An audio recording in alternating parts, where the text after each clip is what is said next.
Hi, welcome to our channel where we share the most intriguing stories. He thought he was buying peace and quiet, a forgotten lake with no strings attached, but beneath the calm waters hid a battle for power, lies, and millions in untapped resources. One man, one deed, and a fight against an entire HOA, hell-bent on stealing it all. I bought the lake the way most people buy trouble without realizing it. Quietly, on paper, and with the naive optimism of someone who believes documents still mean something. The auction itself was almost anticlimactic. A closed federal surplus sale, barely advertised, the kind of thing that only shows up if you know which government bulletin boards to read. 26 acres of water and shoreline in Taney County, Missouri. Former private fishing grounds, long abandoned, sold off after years of bureaucratic limbo. I read the listing 3 times before I believed it was real. Water rights included, shoreline included, no easements listed, no homeowners association mentioned anywhere. That last part mattered more than I was willing to admit. I won the auction without drama. No bidding war, no last-second jump.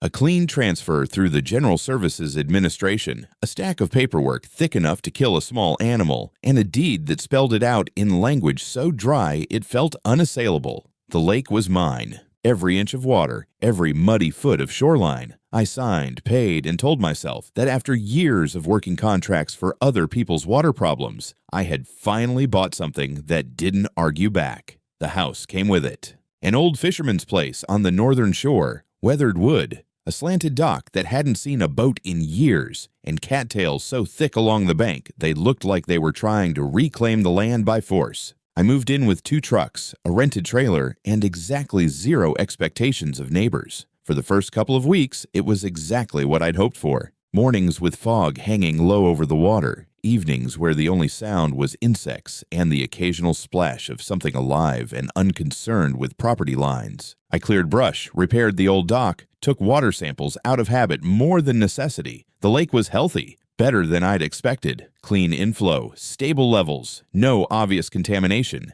It felt like a gift. That illusion cracked on a Tuesday. I noticed the pier while walking the southwest edge, a stretch I hadn't fully cleared yet. At first, I thought I was disoriented. A wooden structure jutted out into the water where there hadn't been one before. New lumber, pressure-treated, straight lines. Someone had built a dock on my lake. Not near it, not adjacent to it, on it. A clean rectangle of planks with a sign bolted to the front that read, in neat block letters, Property of Lake's Edge, HOA. There were kayaks pulled up on the shore, plastic chairs stacked nearby, beer cans already, because of course there were. I stood there longer than I care to admit, trying to decide if this was a prank or the most confident act of trespassing I had ever seen. Then I pulled out my phone. Photos first, wide shots, close-ups. The sign, the construction bolts, the GPS coordinates. Every habit I'd picked up working government contracts kicked in automatically. I documented everything before anger had a chance to get creative. Lake's Edge was a development I'd noticed but ignored. A neat row of houses beyond the southern tree line, built years after the lake had been parceled off from the surrounding farmland. I had never set foot there, never attended a meeting, never signed anything with the letters H, O, or A anywhere near it. Still, here they were, building on my shoreline like they'd misplaced it on a map and decided possession was close enough to ownership. I sent a formal notice that afternoon. Certified mail, polite language, clear boundaries. I attached copies of the deed, the survey, and a request for immediate removal of the unauthorized structure. I expected confusion, maybe embarrassment. At worst, a bluff. What I got instead was a reply that arrived 2 days later, dripping with confidence. They called me an imposter, claimed the lake had historically functioned as a shared recreational resource, suggested I was exploiting a clerical error to privatize something that belonged to the community in spirit, if not in outdated paperwork. They closed by informing me that the pier would remain until rightful access was restored. I reread the letter twice, then once more out loud, just to make sure it sounded as insane as it felt. Somewhere between the word spirit and outdated, I realized this wasn't a misunderstanding. It was a declaration. Someone had decided the lake suited them better than it suited me, and they were betting I wouldn't push back hard enough to matter. I walked down to the water that evening and looked at the pier again. The sun was low, turning the surface gold, and the dock cast a long shadow across water I now understood was about to become contested. I remember thinking, not for the first time in my career, that water attracts two kinds of people, those who study it and those who think it belongs to whoever shouts the loudest. I didn't expect them to roll over. I'm not stupid. I've seen enough small-town politics to know that people in power rarely step away from a fight, even when they're wrong. What I didn't expect was just how fast they'd go on the offensive, and how dirty they'd be willing to play. About a week after I sent my cease and desist notice, the real campaign began. First came the newsletter, a glossy 8-page thing that Lakes Edge HOA sent out to all its residents. A neighbor slid a copy under my door without a word. The cover had a photo of the pier, my shoreline, framed like a brochure for a summer camp. The headline read, "Preserving Our Community's Heritage, a Return to Shared Waters." Inside, there was a full-page spread accusing me, by name, of land encroachment through administrative exploitation. They included a scanned image of what looked like an old county plat map from the 1970s, where the lake was marked in faint ink as recreation area, public use. No context, no legend, just a blurry historical document passed off as gospel truth. The write-up described me as a government contractor with unknown foreign ties, which was equal parts hilarious and defamatory. It painted the picture of an outsider who had used federal loopholes to seize what had always belonged to the people. There were pull quotes, one-liners from residents complaining they hadn't been able to fish or kayak without permission from some stranger in a pickup truck. They even included a QR code to a petition titled "Reclaim the Lake." It would have been laughable if it didn't start showing up everywhere, on corkboards at gas stations, shared on Facebook, by people I hadn't even met. The tone shifted. The stares got colder at the feed store. Someone spray-painted "thief" in red across my mailbox. A local op-ed ran in the Taney County Bulletin with a headline that read, "Privatizing Paradise, When One Man Locks the Gate." I did what I always do when things stop making sense. I got organized. I put together every document from the sale, the deed, the federal transfer forms, the water rights declaration, correspondence with the GSA, even the original auction notice. Then I hired a private attorney who specialized in property disputes and a land surveyor who had no ties to the county. I didn't want even the shadow of conflict of interest. That's when things escalated again. My attorney received a civil summons. Lakes Edge HOA had filed a suit in county court alleging that I had obtained the land under false pretenses, claiming there was a cadastral error that mistakenly recorded the lake as private when it had always been designated for public access. The suit demanded the immediate invalidation of my deed, restoration of community access, and, this part made me laugh out loud, compensation for emotional damages caused to HOA residents by the loss of recreational tranquility. And just when I thought it couldn't get any more absurd, I got a phone call. No caller ID, a man's voice, smooth and casual. "Mr. Albury, I represent Lakes Edge HOA. I wanted to reach out informally as a courtesy." "Courtesy?" I repeated. "No one wants this to get uglier than it has to. These things can spiral. Lawsuits get expensive, records get re-examined, financing gets complicated. If I were you, I'd consider letting the HOA maintain limited access to the shoreline, maybe even formalize it. Everyone wins. You keep the house, they keep the pier, and nobody asks too many questions about how federal land gets sold off these days." There was a long pause. I could hear the hum of fluorescent lights on his end. A cheap office. Maybe a law firm, maybe not. "I'm hanging up now," I said. "No problem," he replied, like we were discussing the weather. "Just remember, sunlight's a funny thing. It shines in both directions." I stared at the phone after the call ended.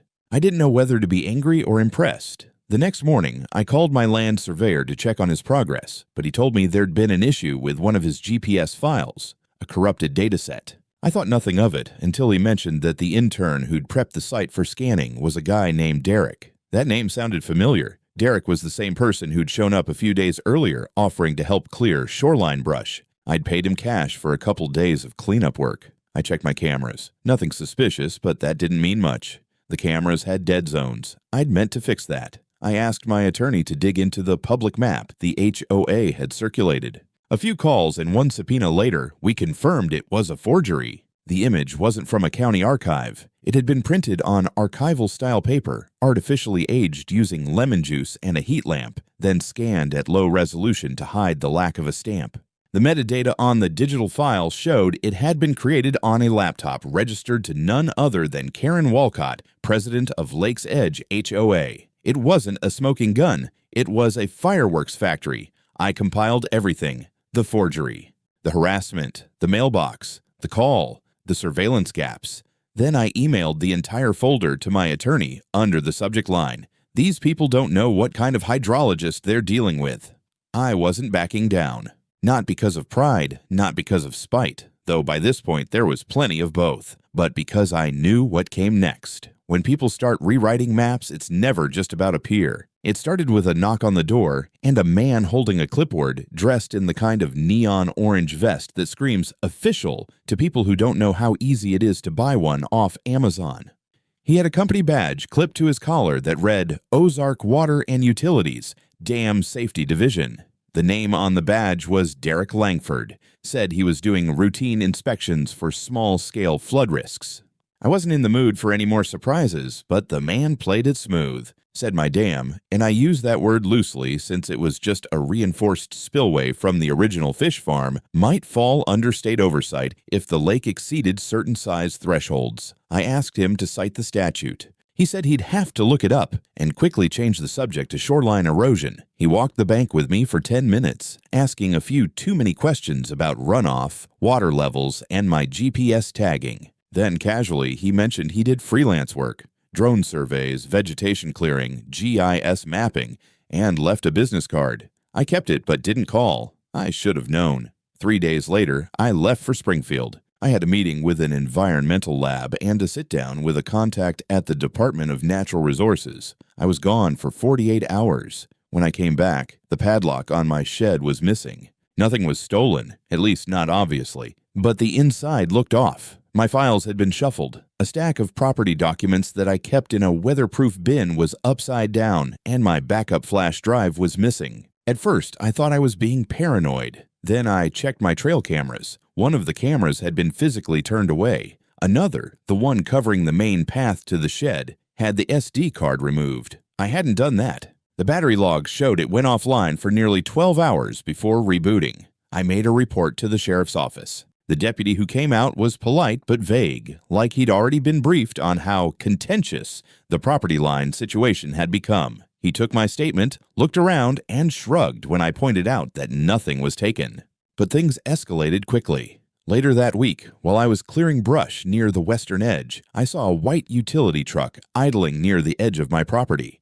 No decals, no license plate visible. 2 men stepped out wearing safety gear. They ignored me completely and began walking down toward the lake, carrying what looked like water sampling kits. "Excuse me," I called. "You're on private land." One of them raised a hand like he was waving off a child. "We've got work orders. Dam inspection." "There's no dam," I said. They kept walking.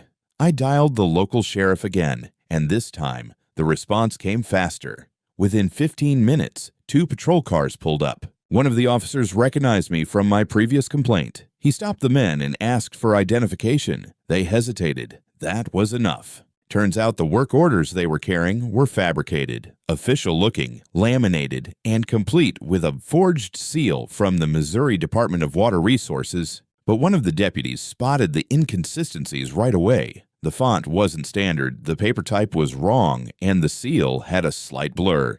The kind of thing you only notice if you've seen a real one. They were detained on the spot. Later, when we dug deeper, it came out that their employer was a shell company, registered to a strip mall address in St. Louis, with no real operations. The registered agent, a paralegal who worked for Karen Walcott's husband's real estate firm. One of the detained men had a folder with my name on it, a list of properties bordering the lake, and an action plan that included phrases like recover hard docks, locate any backups, and, this one chilled me, secure shoreline entry point.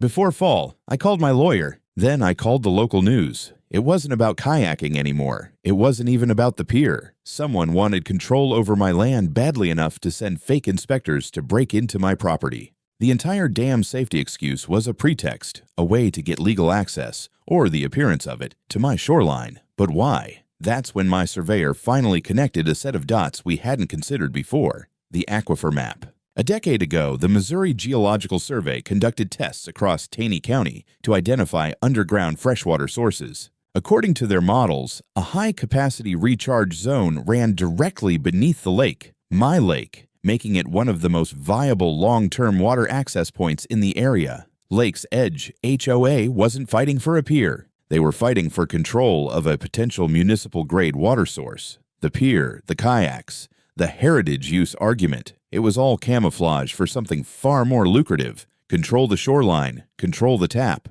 They'd tried maps, media, lawsuits, and now infiltration, and now I knew they weren't just trying to annoy me. They were staging a quiet little resource coup.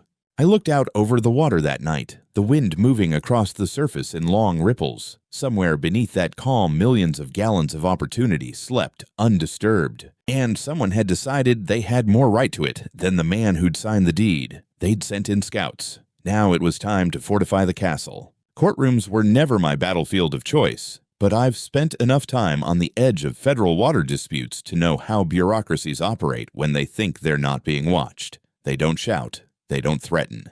They wait you out. Slowly. Legally. And they're never alone. The first hearing was set in the Taney County Courthouse, a red brick relic of the 1950s with a metal detector that beeped at everyone except the people you hoped it would. The judge assigned to the case was Glenn Rickert. Gray suit, thin voice, polite to the point of condescension. I'd done my homework. Rickert had a reputation for balancing community interests, which was local code for never ruling against anyone who lived within golfing distance. Karen Walcott showed up with a full entourage: 3 lawyers, a publicist, and a man in an actual bow tie who introduced himself as a community heritage consultant. Her expression in the courtroom reminded me of someone arriving to collect a trophy, not defend a fraud. Their opening motion was a masterpiece of legal theater. They requested an injunction barring me from impeding traditional community access to the lake pending clarification of historical ownership.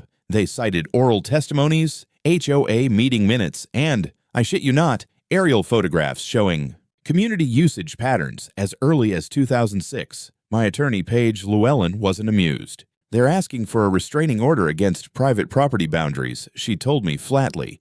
It's performance art. Still, Judge Rickert entertained it. He accepted their motion for review and, more alarmingly, denied ours to strike the fake map from evidence until its provenance could be fully examined. That was my first real taste of the game. Stall, delay, overwhelm. But Paige was smarter than she looked. She'd been poking through financial disclosures from the HOA and found something curious. The HOA's general fund, which was supposed to be designated for parking lot resurfacing and playground maintenance, had an unaccounted expense line labeled simply as Water Access Development, Phase 1. Nearly $22,000 had been rerouted over the course of 8 months. No bids, no invoices, just a paper trail that led to a shell company based out of Branson. When she dug further, she found the company had only one client on record, the Lake's Edge HOA. We brought that to court on the second day, and that's when the cracks started to show. The judge tried to brush it off as budgetary discretion, but Paige wouldn't let up. She motioned to compel a forensic audit of HOA expenditures, arguing that the community was funding an illegal land grab disguised as amenity improvement. The courtroom shifted. Karen's lawyers huddled. That same afternoon, a reporter from the Missouri Sentinel reached out to me. Apparently, someone had leaked the story. The headline ran the next morning: HOA funds used to build illegal dock. Property dispute heats up. The public reaction was immediate. Comments flooded in. Some residents of Lake's Edge started reaching out anonymously, admitting they didn't know where their dues were going, and that the pier had never even been voted on. Karen doubled down.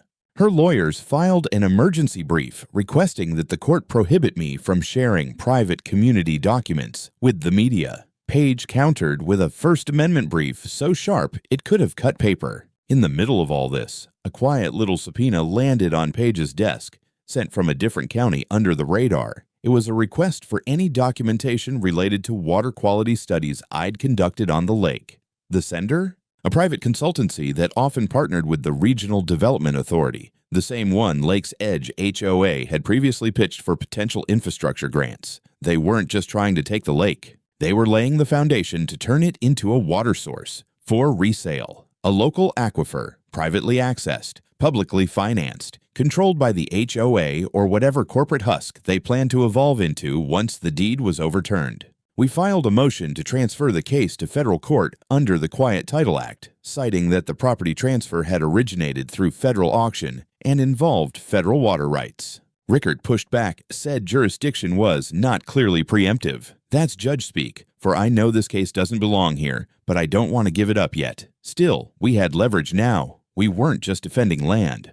We were exposing a full-blown financial scheme, and more importantly, we had receipts. That week, I started seeing unmarked cars parked a little farther down the road from my property. The same white trucks, different faces, nothing overt.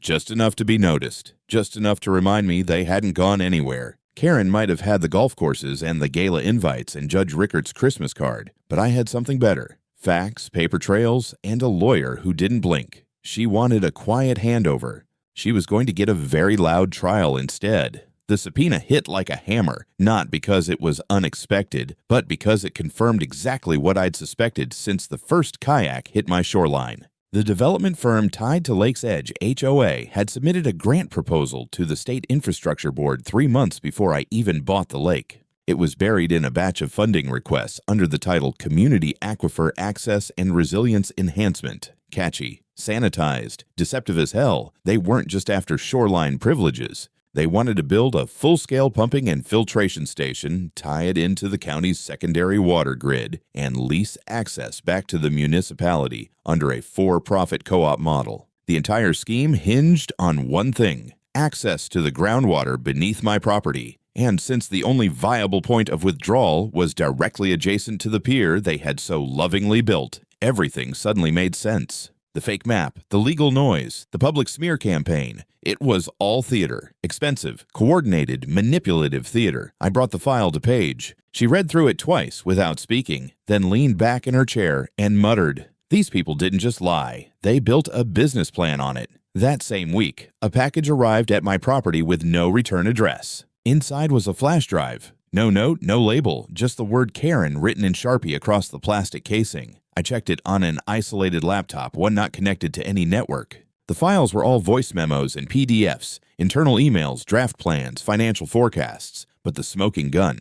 A series of recorded Zoom calls between Karen Walcott, her attorneys, and 2 board members casually discussing how to move him off the land before Q4. In one clip, Karen laughs and says, he's just a contractor with a glorified fishing license. We'll bury him in paperwork and take the shoreline inch by inch. We filed the recordings under seal. Paige nearly burst out laughing in court when we presented the transcript during the pretrial evidentiary hearing. The judge didn't. Rickert's expression was pure discomfort, like he'd bitten into a lemon and didn't want to admit it. He didn't throw the case out, but he ruled that the recordings would be admissible in full if verified. That was the beginning of the end. Karen's team panicked. Their PR firm pulled the HOA's website offline within hours. Social media pages went dark. A week later, a whistleblower from inside the HOA, a young treasurer named Melissa Fields, reached out through our legal team. She'd resigned quietly and was willing to talk in exchange for limited immunity.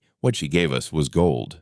According to Melissa, the original idea for the pier came from a strategic planning retreat in which Karen and 2 board members discussed community-controlled utility assets. The pier was Phase 1. Phase 2 was a small utility shed. Phase 3, hidden behind legalese, was a water intake valve disguised as a monitoring station for water quality. The documents showed preliminary cost estimates, fundraising proposals, and, most damning of all, plans to leverage HOA dues to fund early construction without informing residents. Melissa handed over the internal ledger, raw email chains, and a draft agreement with the Branson Water Cooperative. It was all there: fraud, misappropriation of funds, conspiracy to commit regulatory evasion. We prepped a package for the Missouri State Attorney General and sent a copy to a journalist at the Missouri Sentinel, but the piece de resistance came 2 nights later. I was going over maps in my office when the doorbell rang. It was Hank Brenner. a retired cop who lived 2 properties over, usually the kind of man who waved from a distance and kept to himself. That night, he looked like he'd seen a ghost. "I just had a truck roll past my place, same one I've seen near your gate," he said. "Didn't look like meter readers." We pulled up footage from one of his driveway cameras. There it was. The same nondescript white pickup, slow rolling past my property. I sent it to Paige, who forwarded it to the sheriff. 2 days later, we got word. The men in the truck worked for Clearwell Logistics, a subcontractor with ties to multiple HOA utility projects across the county. A subpoena revealed that one of their contracts was signed not by a county official, but by Karen herself, in her capacity as president of Lakes Edge HOA. That sealed it. Now the state was paying attention. The AG's office opened a formal investigation: fraud, misuse of funds, impersonation of government officials, and potentially racketeering, depending on how deep the conspiracy went. I drove down to the pier the next morning. The lake was still. The surface glass smooth, as if it were waiting. I looked at the cheap aluminum plaque they'd bolted to the wood. Property of Lakes Edge HOA. I pried it off with a crowbar and tossed it into the bed of my truck. They'd come for the shoreline. I was about to come for the whole damn machine. By the time we reached the final hearing, the courthouse felt more like a film set than a legal venue. Reporters lingered outside in loose clusters. Camera crews buzzed around the main steps like gnats. Someone from a podcast I'd never heard of asked if I thought I was standing up for landowners everywhere. I told them I was just trying to keep people off my damn property. Inside, the courtroom was packed. Karen Walcott walked in with less confidence than usual, but still too much for someone under active investigation. Her attorney, a sweaty man with a hairline that had abandoned him mid-battle, tried to smile at me across the aisle. I didn't bother acknowledging him. Paige sat beside me, crisp as ever, flipping through exhibits like she was selecting ammo. We opened with a motion to dismiss the HOA's lawsuit in full, now supported by verified recordings, sworn statements from their own former treasurer, and a federal certification from the General Services Administration reaffirming that the property, every acre of water and land, had been transferred to me lawfully without any clerical error. Judge Rickert looked as if he'd aged a decade since the last hearing. Karen's team tried to pivot. They claimed the intent had never been malicious, that the HOA had acted in good faith to protect historical usage. Paige didn't flinch. She pulled up one of the recorded Zoom calls. On the big monitor, Karen's voice played loud and clear. "If we get that shoreline, the rest falls like dominoes. He won't have the resources to fight all fronts." Silence followed. Not even the publicist dared to clear their throat. We proceeded to show the entire email chain between Karen and the real estate development firm connected to the water infrastructure plan, then the Branson Water Cooperative pre-contract, then the Clearwell Logistics scouting logs, each one lined up like bullets in a magazine. Then came the punch. Paige called to the stand a representative from the Federal Land Disposition Authority, who calmly explained, with diagrams and official stamps, that not only had the lake been sold correctly, but the original federal ownership had never designated it as public or shared recreational land. Not in the 70s, not ever. The heritage plat map the HOA had relied on was a fabrication. And yes, it had been digitally aged using deliberate tampering. He brought a forensic analyst to confirm. At that point, Judge Rickert had 2 choices: pretend it was all still ambiguous, or cut his losses. He took a recess. When court resumed, his tone had changed. The old sleepy authority was gone. What remained was a man who saw a freight train labeled obstruction of justice heading straight for his bench. He ruled in my favor, fully, without qualifiers. The HOA's lawsuit was dismissed with prejudice, meaning it couldn't be refiled. He ordered them to pay my legal fees in full, plus restitution for property damage and emotional distress. But more importantly, he referred the matter to the county district attorney, citing serious and credible evidence of fraud, document falsification, and misuse of funds under color of legal authority. That courtroom didn't erupt. It exhaled. Karen's jaw didn't drop. It locked. I caught a glimpse of her hand shaking as she gathered her papers. Outside, the press descended. Paige handled most of it with her signature blend of calm and dagger-like precision. I gave one short statement. You can build a dock, but you can't build it on someone else's property and call it justice. The next 48 hours felt like the closing of a siege. 3 HOA board members resigned. 1. The treasurer, Melissa Fields' replacement, lawyered up immediately. A local resident started a petition to dissolve the HOA entirely, citing misuse of dues, lack of transparency, and attempted hostile seizure of private land. It gained over 70% of signatures in less than 2 days. Then the bomb dropped. The Missouri Attorney General's office announced a formal criminal investigation into Lakes Edge HOA and its executive board. Karen, her attorney, and 2 contractors from Clearwell were named in the statement. The charges: conspiracy to defraud, falsification of legal documents, and attempted unlawful conversion of state-certified private property. They were given 72 hours to turn themselves in. Karen didn't show up to the emergency HOA meeting that weekend. Neither did her lawyer, but I did. I wasn't invited. Didn't care. The residents sat in a circle on folding chairs in a community center that smelled like old tile and burnt coffee. Most of them looked exhausted, embarrassed, ashamed even. I walked to the center of the room, held up a printed copy of my property deed, and set it on the table in front of them. I suggest you read this next time someone says they speak for the community. No one argued. No one had the stomach left. 2 months later, the lake was quiet again. No more construction noise. No white trucks lurking at the tree line. No HOA newsletters stuffed into my mailbox pretending to be community poetry while plotting a hostile takeover. Just water, wind, and the occasional heron that had far more claim to the shoreline than anyone from Lake's Edge ever did. The pier was gone. County contractors had dismantled it after the court ruling, plank by plank. I watched from my porch as they loaded the last of it onto a flatbed. When one of them asked if I wanted to keep the sign, the one that read, Property of Lakes Edge HOA, I told him to toss it into the burn pile with the rest of the bad decisions. Karen Walcott was under house arrest pending trial. Her mugshot made the local paper twice. She'd gone from HOA queen to meme in less than a week. The caption under her photo said, Protecting the community from the law. Fitting.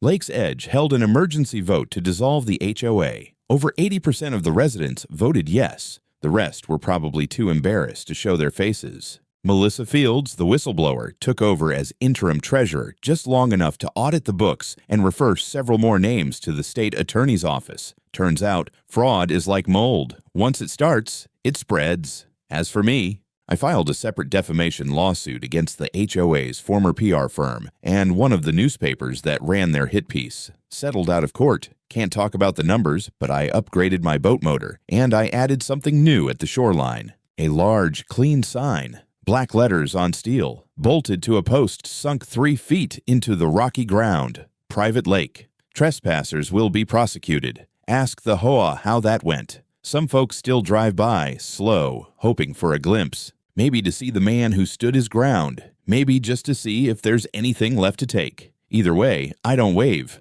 Not unless they bring bait. Every other Saturday now, I host a small fishing retreat for local veterans. Nothing fancy. Coffee, gear, good stories, quiet water. Some of them just sit at the edge for hours without saying a word.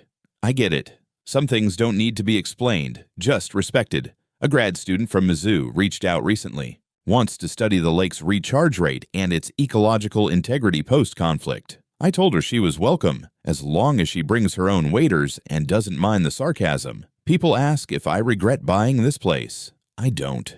This wasn't just about property lines or paperwork. It was about principle, about the idea that something clearly yours shouldn't be stolen by committee, then called a misunderstanding. I don't guard the lake. I guard the idea that ownership still means something.